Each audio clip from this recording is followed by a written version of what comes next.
Why knowledge matters.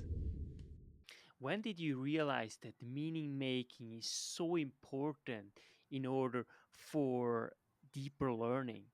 When was it this epiphany, or was it like at some point where you just realized, hey, that's something that I have to explore deeper?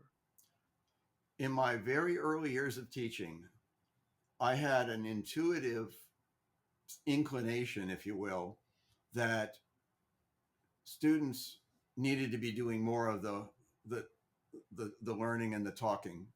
In fact, my friend Harvey Silver, one of his aphorisms is, "Who's ever doing the talking is doing the learning."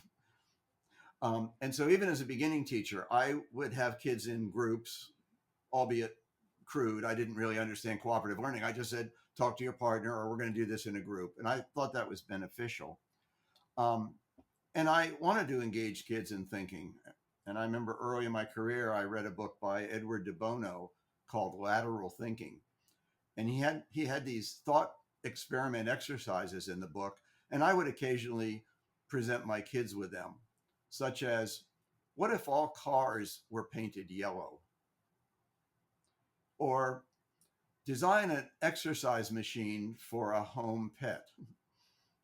And I watched them, and they would get engaged, and even some of the quote lower level students who were behind grade level in skills were sometimes some of the best thinkers. So very early on, intuitively, I felt there was some benefit to that kind of teaching and learning. But if there was something of an epiphany, I actually remember it in my early years of teaching. In my fourth year, in fact, I went to a workshop with a woman named Dr. Sandra Kaplan, who was a national leader in gifted education at the time.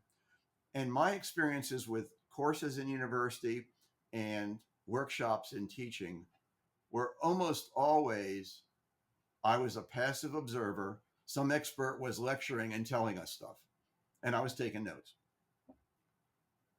Sandra Kaplan was the first person that set up a workshop where she posed questions, told us to think about them and jot down our thoughts for a few minutes, and then stand up and go find a group and listen to each other.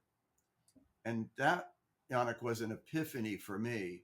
It was like, oh my gosh, I don't have to be, or you don't have to be the sage on the stage for everything. You can productively engage people in thinking. And I watched her for those 2 days of a workshop do that routinely. So that was an epiphany that reinforced my intuitions, but I wasn't sure how to do it or if it was even right. And today it is the crux of my belief about teaching and learning. That's why knowledge matters.